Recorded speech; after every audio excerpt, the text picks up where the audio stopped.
Welcome everyone. In this video we are going to learn how to create technical drawings in Fusion 360 using the models that we have developed. Now we don't have to have the model that we want to do the drawing of, but it can come in handy sometimes. So if you can open up the drawing of the model that you're going to work on, and for this exercise we are going to use our previous placed features model that we have previously done. So I'm going to go into my folders here, find my tech design files, and I'm going to open up my placed features model. I have my model open now, so the next thing I'm going to do is going to go up to File, New Drawing, From Design. That's going to create a new drawing from this design, and we have a dialog box over here that pops up. We're going to leave the default there at full assembly drawing. It's create new template. We're going to select the template here. We're going to click on that. I have imperial and metric already in there. If you do not have one in there, I'm going to click on browse, and that's going to bring up your dialog box here, and we're going to go to that new project folder that you created, templates, and you can select either one.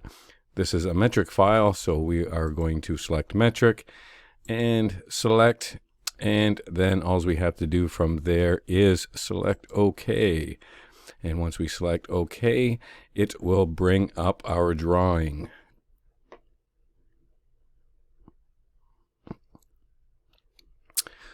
Once our folder is up, you can see without clicking anything, we have that model displayed here. It is an 11 by 17 sheet size. I could place this right now. We do have some options up here in this dialog box, so we could change our original orientation. What we're putting in here first is our base view. So all our other views are going to be projected or related to this view. So we could change our orientation if that's not the one we wanted. For say our front view, we could have selected our right view, and you will see that will bring up the right side view. We can also change the scale. I could change this to a scale of 2. The same thing, obviously that's going to be too big for my sheet. I'm going to put in 3/2, which is equivalent of 1/2. Not a conventional scale, but that's what we're going to use. And I'm going to go back to my front view. I do have some options down here, how we see how curved edges are viewed. I'll go through that shortly, and whether we see thread edges or not. So for now, we can change all of these at any time. These aren't permanent, so whatever we choose now, we can adjust those. For now, I'm just going to pick a location for my base view. It's not too critical because we can always move our views around. So I'm going to left click, and our base view is selected. I can click OK, and you will see that is just an outline orthographic view, no shading, and the scale of 3/2. And we can move that around. We can left click and drag that wherever we want. What we're going to do now is we're going to add some additional views. So we want a front view, top view, right side view, typical orthographic style 3-view drawing. We have a couple options. We can right click. Right clicking inside Fusion always brings up lots of options. So we could create our views here. We could create a projected view is what we're going to use. We have some additional views that we will get into at a later time. We have some other options in here that we can use as well too. We could also go up to our create menu up here. We have our base view. We have a projected view and section view, detailed view, broken view. So we have lots of options. I'm just going to go up here and select projected view, and you'll see by my cursor there, it's asking me to select a parent view. So I'm going to select that view, and wherever I drag that, it's going to put that view and change the orientation automatically. So if I drag it to the right side, it's going to put a right side view. If I drag it to the top, it's going to put a top view in there. So I'm going to put my top view in there, one click. I haven't closed the command, so I can just keep adding additional commands in there. So I'm going to add my right side view in there, left click, I can right click, hit OK, or I can select this green arrow, create and continue. As we saw, these views are childs of this view, or this parent has two children, this view and this view. So if we want to edit any of these views, we can click on that and say we wanted to change this to a shaded view. If we select that, all those views will change. And if we wanted to change the scale back to a scale of 1:1, all the views will change as well. But I'm going to leave that at 3/2 and select OK. And if we move these, the other views move with them as well. So the alignment is always in place. I have to go back and change that to an orthographic with hidden lines. So once I have my three views selected, they're in a location that I think is acceptable for now.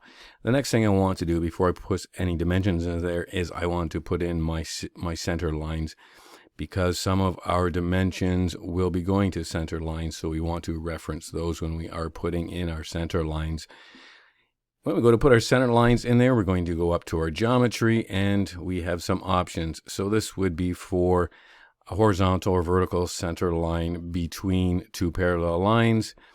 This would be for a center mark that is you're going to use either for a radius or for a complete circular shape or diameter.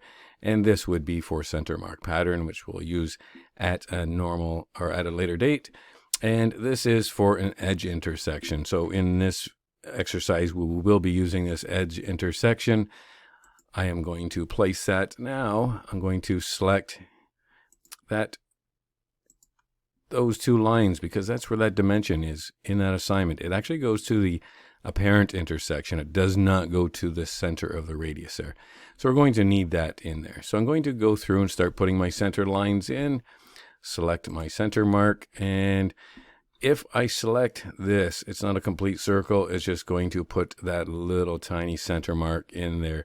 It almost like it interprets that as a radius. So what I'm going to do is I'm going to select the complete circle and select that complete circle. I have two of them on there. I can edit those. I can drag these lines out. So I would want these to come out, extend just past the object lines. I will do that for both of these shapes, front view and the top view. So our center lines do go all the way out to those edges. For the smaller radiuses on here, we're just going to put that center mark on there. We have a radius there, a radius there, and a radius there. So that center mark does indicate or identify that there is a circular shape in there. So going to zoom out or zoom fit. Now that I have my center marks all in place, I'm going to put in my center lines for our hidden line. So remember, we have to identify circular features with the center line when they are hidden.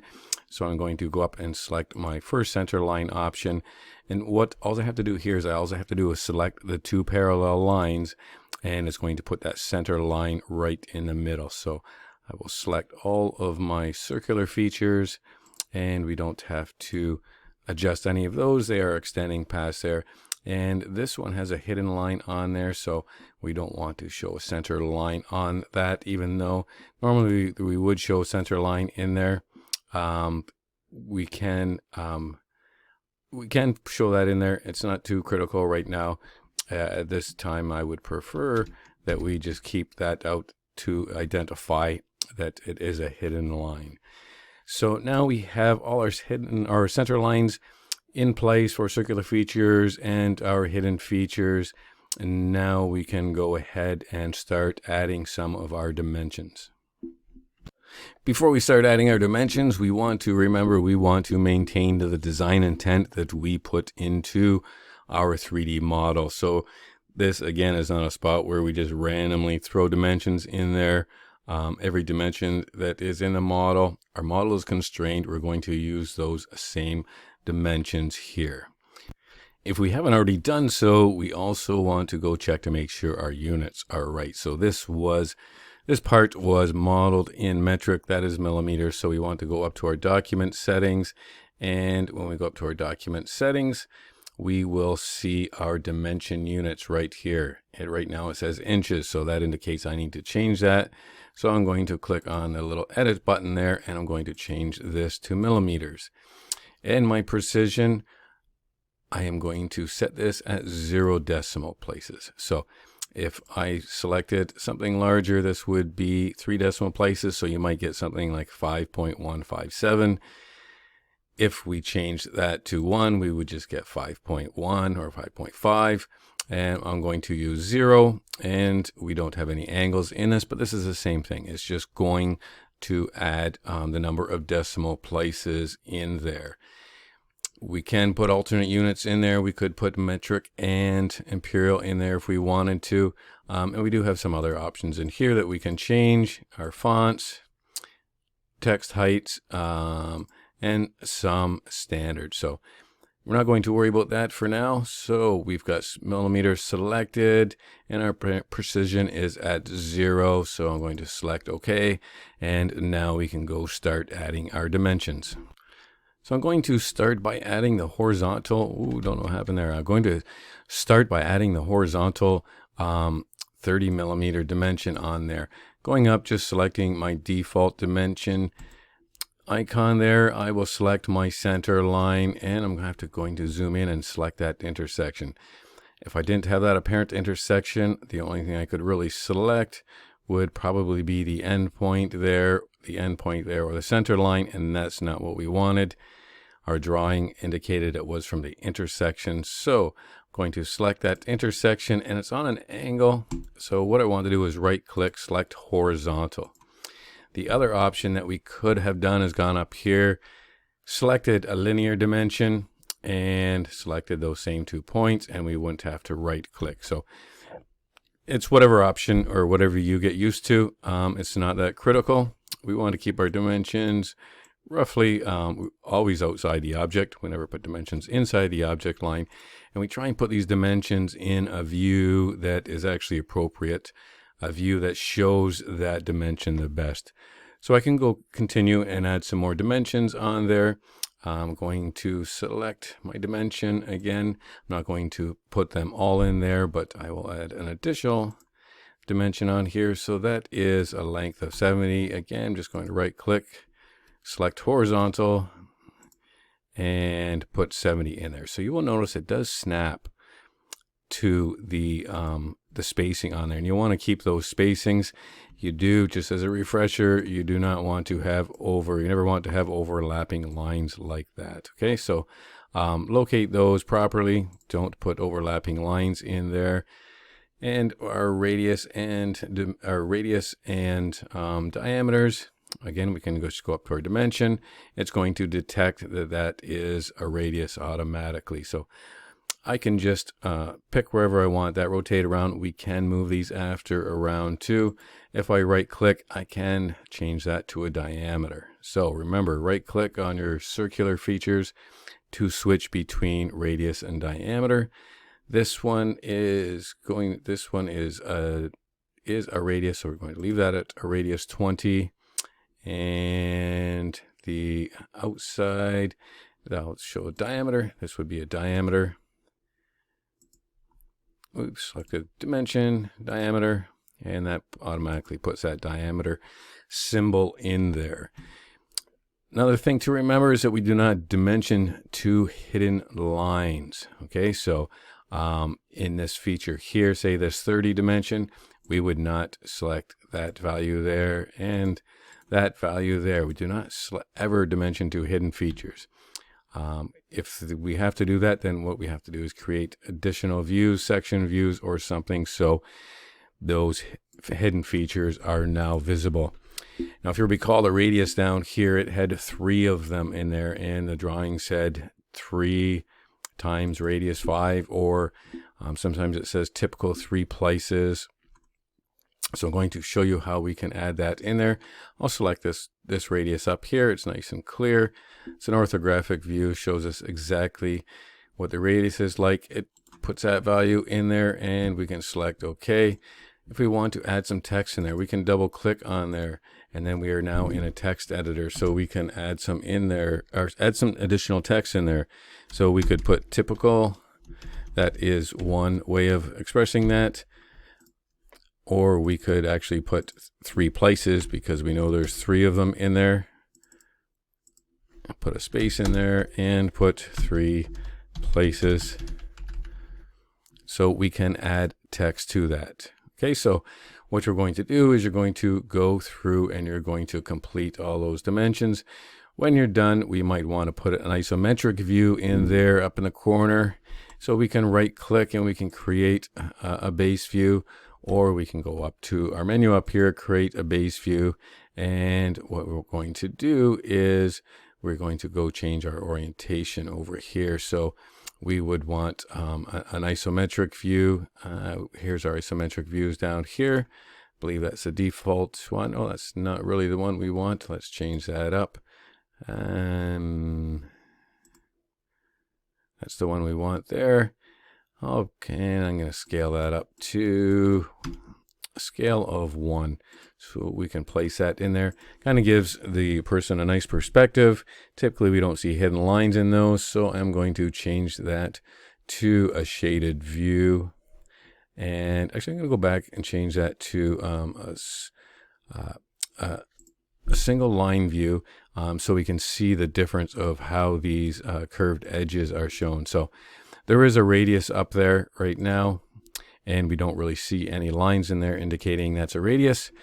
So we can go and select full length. So you will notice in this area, it's going to put some lines in there. So those lines that are in there now, if we zoom in, they actually go right to the edges there. Typically, I prefer the other option, which is I'm going to turn hidden lines off. This just shortens them a little bit. So I prefer the look of that because it doesn't cause confusion, doesn't make you think that those are possibly object lines. So I typically like to keep those visible, but foreshortened. And I'm going to go change this to a shaded view and no hidden lines. And you can see those lines in there. The other option is like that. That's up to you. Some shapes they do appear better when they do have those shortened lines on there, especially if it is a not shaded view. So it looks a little weird there because there is no shading. But if you go to the shaded view, you can actually see some different shades in there. So it does give the appearance of a radius. So that is fine like that. So what we're going to do now is you're going to complete all those dimensions in there, make sure we maintain the design intent. If for some reason you wanted to change your sheet size, we can go expand this menu down here and we can change our sheet sizes and our title blocks. So I'm just going to go through here and change my sheet size, going to edit this. And a dialog box pops up and I could go up to a C size sheet, select OK, and everything is maintained. So my title block is in there as well. We would have to maybe scale this up, shift some views around, but it is very convenient for sharing your or for changing your sheet sizes. So what happens if we change one of our design dimensions? So if we went back into our models here, our place version or placed features model, we went through and we went to edit that one of those dimensions. If I say I want to change this to 80 millimeters, and I'm going to finish my sketch and I'm going to hit save that change, and then I'm going to go back to my drawing. And my drawing has not updated, but you'll notice this little icon up here. So it says version 3, version 5 exists. So I'm going to select on that and it is going to update everything. And now my dimension has been updated to 80 already. And we do also have these options of choosing our version. So we could go back to a version here, select our version 4, select OK, and what we're going to do is have to select that, and problem is that dimension has not changed, so it does not go back to get that dimension changed. It's always going to reference the model. So if we want that back, we're going to have to go back into our model, edit our sketch again, change that back to 70, our original dimension, finish the sketch, hit save.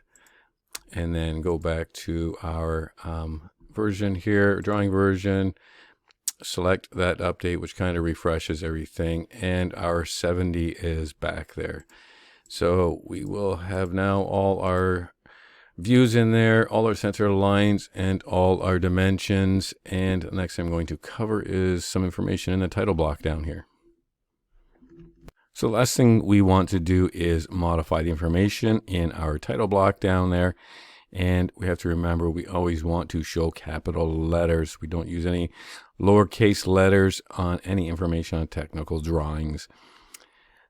This created by is automatically taken from your model properties as well as your placed features. So whatever you called your model, that's going to automatically populate that.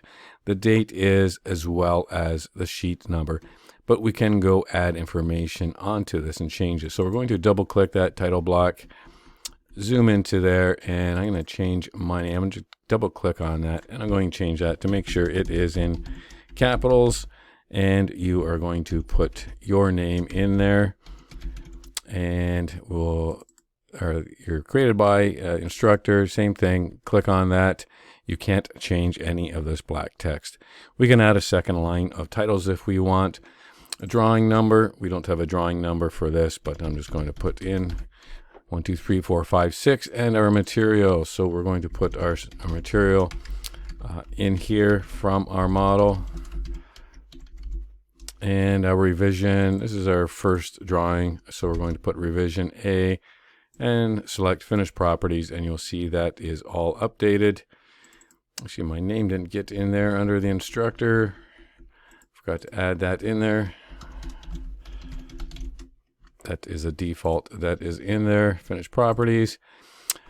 So if for some reason we need multiple drawings and we go select multiple drawings, this says, or multiple sheets, this does say sheet 1 of 1 if we were designing a larger part or larger assembly that needed multiple drawings. We're going to go down to our bottom left here and select a quick add, and that's going to add a new sheet, and we can start adding more views on here, and it maintains all the information that we added in our title block. So that ends this episode of creating your first technical drawing using Fusion 360.